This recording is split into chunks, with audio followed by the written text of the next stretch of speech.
Netko je nekada pitao, je li moguće preokrenuti inzulinsku rezistenciju i koliko vremena je za to potrebno? U ovom videu objašnjavam kako je to moguće. Prije svega, što je inzulinska rezistencija? To je stanje u kojem stanice više ne apsorbiraju inzulin. Drugim riječima, inzulin se odbija. Receptor za inzulin jednostavno ga više ne prima. Posljedica toga je sljedeća. Bez inzulina stanice ne mogu dobiti gorivo, ne mogu dobiti hranjive tvari. One zapravo gladuju, osjećaju glad i šalju signal natrag gušterači jer se inzulin ne apsorbira u stanicu. Taj signal govori gušterači nemamo dovoljno inzulina, napravi još. Zbog toga gušterača počinje stvarati sve više i više inzulina. Prosječna osoba s inzulinskom rezistencijom ima otprilike 5 do 7 puta više inzulina nego što je normalno. Problem s tim je što tako visoka razina inzulina uzrokuje oštećenja u tijelu. Također, zbog činjenice da inzulin ne ulazi dobro u stanice, može se povisiti razina šećera u krvi. Svrha inzulina je snižavanje šećera u krvi. Međutim, ovdje imamo situaciju u kojoj hormon pokušava obaviti svoj posao, ali ne može. Zbog toga ne može kontrolirati razinu šećera u krvi, pa ona počinje rasti sve više i više. U isto vrijeme stanice gladuju. One su gladne. Ako imate inzulinsku rezistenciju u mozgu i stanice ne mogu dobiti energiju, one počinju odumirati. To je zapravo ono što se povezuje s Alzheimerovom bolešću. Dakle, što uzrokuje inzulinsku rezistenciju? Pretjerana i dugotrajna izloženost inzulinu može dovesti do toga. Kronična konzumacija ugljikohidrata, kao i prečesto jedenje, česti obroci i stalno grickanje između obroka također doprinose tom problemu. Kako riješiti ovaj problem?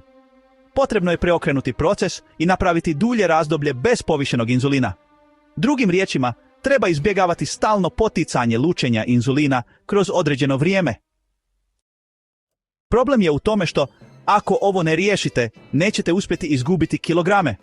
Svi treninzi koje radite mogu postati gubitak vremena. Sve dijete koje pokušate zapravo neće imati pravi učinak.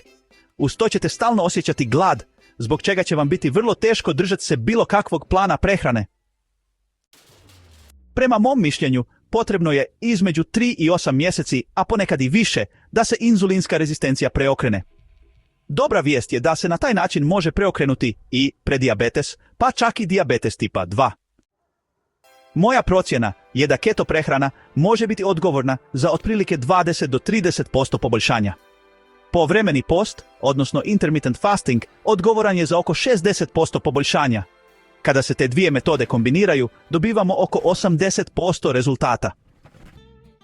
Ako se provodi zdrava verzija keto prehrane zajedno s povremenim postom, rezultati mogu biti i preko 90%.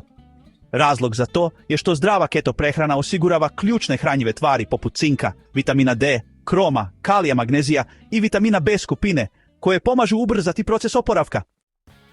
Ako želite dodatno ubrzati rezultate, možete dodati nekoliko stvari. Prvo, redovitu tjelesnu aktivnost. Drugo, smanjiti razinu stresa. Treće, povećati količinu sna.